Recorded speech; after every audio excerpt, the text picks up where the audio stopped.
Assalamualaikum warahmatullahi wabarakatuh. Om Swastiastu, Namo Buddhaya, Salam sejahtera bagi kita semua. Izin memperkenalkan diri, nama saya Ainun Tania Simanjuntak dengan NIM 250301020263 dari kelas AK602. Pada kesempatan kali ini, saya akan mempresentasikan terkait usaha yang saya buat yaitu warisan rempah.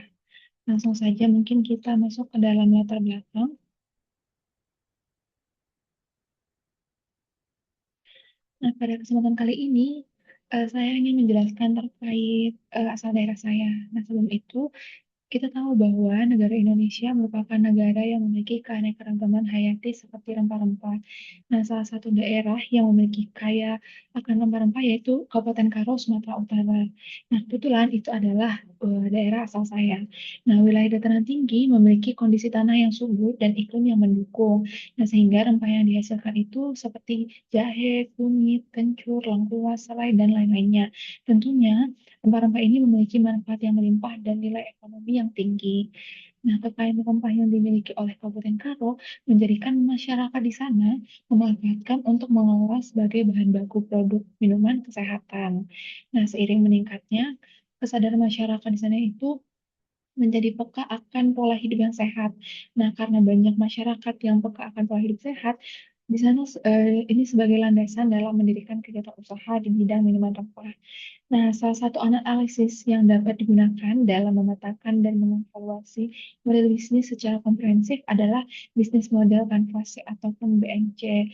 Nah, BMC ini memudahkan pelaku usaha untuk melihat gambaran menyeluruh mengenai bagaimana suatu usaha diciptakan, memberikan dan menangkap nilai bagi pelanggannya. Nah, warisan rempah ini merupakan kegiatan usaha yang dirintis pada Januari tahun 2025 dengan situasi pasca COVID-19. Nah, warisan rempah merupakan salah satu bisnis UMKM di bidang minuman sehat yang tentunya cocok dikonsumsi untuk seluruh kalangan usia, mulai dari anak-anak hingga lansia. Nah, bisnis ini dimulai karena melihat bahwa kesadaran masyarakat Kabupaten Karo terhadap menjaga kesehatan itu meningkat. Itu mengapa? Karena khususnya setelah pandemi COVID-19 ya, sehingga masyarakat lebih selektif dalam memilih minuman dan tentunya mengutamakan produk yang alami dan khasiatnya. Nah, oleh karena itu, warisan rempah diharapkan tidak hanya memenuhi kebutuhan konsumen akan minuman yang sehat, tapi juga dapat mengangkat potensi kekayaan rempah lokal Indonesia dalam menjaga produk yang bernilai ekonomis. Nah, warisan rempah ini dimulai dengan memberikan testimoni kepada tetangga-tetangga di sekitar rumah penulis. Nah, ternyata memperoleh respon positif, sehingga dari sinilah warisan rempah itu dikembangkan lebih besar lagi. Nah, dengan menggunakan metode pendekatan BMJ dapat diidentifikasi kekuatan maupun aspek yang perlu dikembangkan untuk mendukung keberlanjutan usaha. Nah, selanjutnya kita membahas terkait sedikit metode penelitiannya. Metode penelitian seperti yang sudah dijelaskan sebelumnya, kita menggunakan bisnis model kanvas yaitu BMC, yang mana BMC ini memiliki 9 elemen. Salah seperti yang pertama adalah elemen customer segment, yang mana sekumpulan pelanggan menjadi sasaran usaha untuk mencapai tujuan, yaitu income profit. Elemen yang kedua adalah value proposition, yang mana nilai ataupun manfaat unik yang ditawarkan kepada pelanggan dari produk kita. Nah, yang ketiga adalah channels, yaitu saluran apa yang kita gunakan untuk menjangkau atau menyampaikan nilai kepada pelanggan. Yang keempat adalah customer relationship, yaitu jenis hubungan yang dibangun dengan pelanggan. Yang kelima adalah revenue streams, yaitu sumber pendapatan yang diperoleh dari pelanggan. Yang keenam adalah key resources ataupun sumber daya utama yang digunakan dalam kegiatan usaha ini. Nah, yang selanjutnya adalah key activities, itu ada aktivitas utama yang harus dilakukan agar usaha dapat beroperasi. Nah, selanjutnya key partnership, yaitu jaringan mitra ataupun pemasok yang mendukung jalannya kegiatan usaha.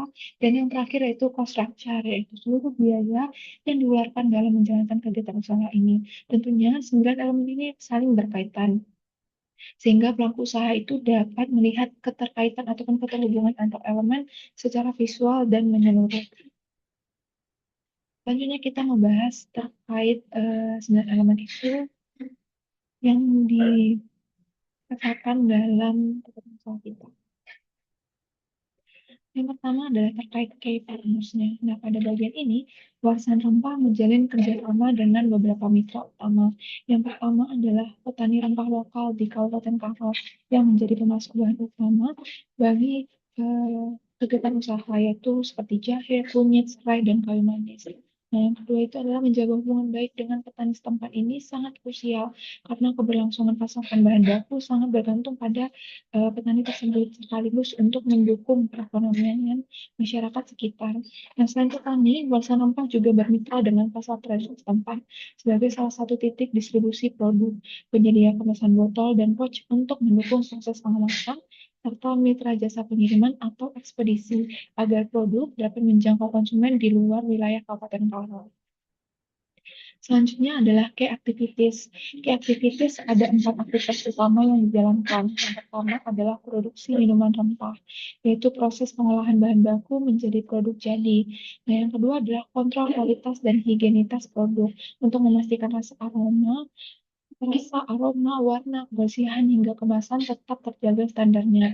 Nah, yang ketiga adalah pengembangan racikan dan varian rasa yang merupakan hasil eksperimen dan penyesuaian rasa oleh pemilik usaha sendiri, bukan resep turun-temurun keluarga, melainkan formulasi yang terus disempurnakan. Nah, yang keempat adalah pemasaran digital dan promosi melalui media sosial, sehingga sebagai usaha yang berintis sejak 2025, pemanfaatan kanal digital ini masih dalam tahap awal dan belum sepenuhnya optimal. Nah, slide selanjutnya adalah value proposition. Nah, ini menjadi elemen yang penting menonjol dalam bisnis warisan rempah. Mengapa? Karena produk ini menawarkan minuman rempah alami tanpa bahan pengawet dan racikan sendiri hasil eksperimen pemilik usaha. Nah, racikan ini memanfaatkan rempahan khas Kabupaten Karo yang tumbuh subur di dataran tinggi, sehingga produk tidak hanya alami tetapi juga menyehatkan karena bermanfaat untuk menghangatkan dan menjaga daya tubuh. Terlebih lagi banyak sekali khasiat lainnya. Nah, di tengah masyarakat yang memperhatikan kesehatan pasca pandemi COVID-19, ini akan menjadi tren pada masanya. Nah, bahan baku ini pun segar dan khas tanah Karo, serta ditawarkan dengan harga yang terjangkau karena bahan bakunya itu mudah didapatkan langsung dari petani setempat tanpa memerlukan biaya distribusi yang tinggi. Nah, kita membahas terkait dari sisi customer relationship. Nah, warisan rempah ini mengedepankan pendekatan personal melalui media sosial untuk membangun kedekatan langsung dengan pelanggan. Tidak hanya itu, layanan pengemasan ulang bagi pelanggan yang ingin repeat order, serta edukasi mengenai manfaat rempah melalui konten-konten yang dibagikan. Namun perlu dicatat bahwa pendekatan ini masih bersifat personal dan belum didukung dengan sistem manajemen pelanggan yang sistematis, mengingat usia usaha yang masih sangat muda, yaitu dari Januari 2020. Selanjutnya adalah customer segment. Nah, pada kali ini, produk ini menyasar 3 segmen utama. Yang pertama, masyarakat umum penyuka minuman herbal. Nah, yang kedua, wisatawan dan pecinta kuliner tradisional yang berkunjung ke kawasan wisata Kabupaten Karo dan tertarik pada produk khas daerahnya. Perlu kita highlight bahwa Kabupaten Karo ini juga daerah wisata ya. Nah, yang ketiga adalah konsumen usia dewasa serta lansia yang peduli terhadap kesehatan karena produk ini dinilai membantu menjaga daya tahan tubuh dan melancarkan peredaran darah. Selanjutnya adalah key resource, yang mana ada 4 sumber daya utama yang mendukung jalan usaha. Yang pertama, peralatan produksi seperti panci dan mesin silar. Yang kedua adalah resep racikan sendiri yang merupakan hasil eksperimen pemilik usaha. Yang ketiga adalah kesuburan tanah Kabupaten Karo yang menghasilkan rempah khas berkualitas. Inilah yang mendukung value proposition produk karena bahan baku berkualitas bisa didapat dengan harga terjangkau tanpa biaya distribusi tinggi, dan tentunya karena mobilitasnya cukup dekat sehingga kualitas si produk itu juga tidak lama di jalan. Nah, yang keempat adalah merek serta reputasi lokal yang mulai dibangun oleh warisan rempah di tengah masyarakat sekitar. Selanjutnya adalah channel. Nah, untuk menjangkau segmen pelanggan, warisan rempah memanfaatkan 3 kanal utama. Yang pertama itu media sosial seperti Instagram, TikTok, dan WhatsApp. Nah, yang digunakan untuk berinteraksi langsung dengan pelanggan, membangun kepercayaan dan kedekatan, serta memberikan update info produk, promo, dan edukasi. Karena kita tahu bahwa zaman sekarang ini eh, zaman sudah canggih, segala sesuatunya bisa dipasarkan melalui sosial media. Yang kedua adalah marketplace daring seperti Shopee, Tokopedia, Lazada, dan Bukalapak yang memudahkan konsumen memesan produk secara aman dan praktis dari berbagai platform. Nah, tutorial caranya itu kita hubungkan dengan sosial media yang kita miliki ya.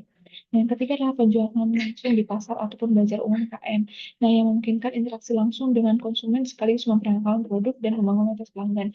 Tentunya ketika kita membuka di pasar ataupun di bazar, kita akan memberikan testing dulu kepada pelanggan sebelum membeli produk kita.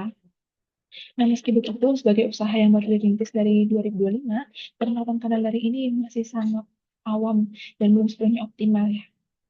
Selanjutnya adalah terkait cost structure dan revenue stream. Kita bahas dulu terkait cost structure-nya, di mana biaya utama usaha ini terdiri dari bahan baku rempah dan pemanis alami, kemasan serta label produk, biaya produksi dan tenaga kerja, serta biaya pemasaran digitalnya.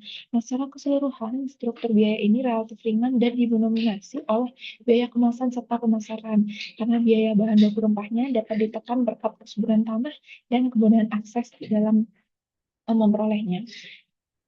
Terkait revenue streams ataupun sumber pendapatan diperoleh dari tiga hal. Yang pertama, penjualan langsung produk minuman mentah.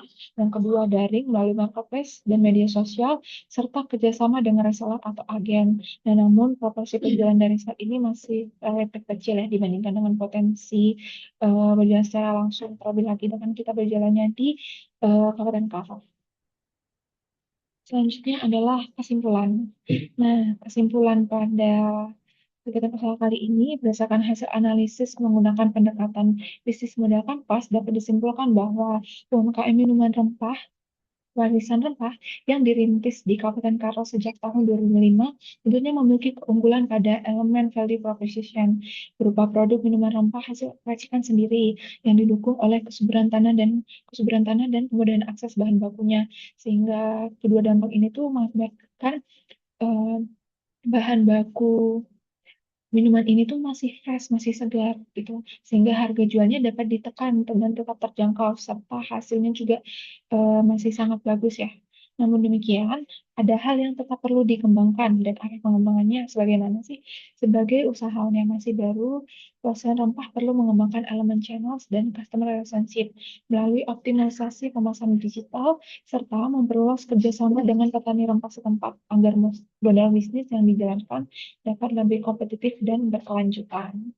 Nah, sekian presentasi dari saya. Jika ada salah kata dalam penyampaian, saya mohon maaf. Wassalamualaikum warahmatullahi wabarakatuh. Selamat sore dan terima kasih.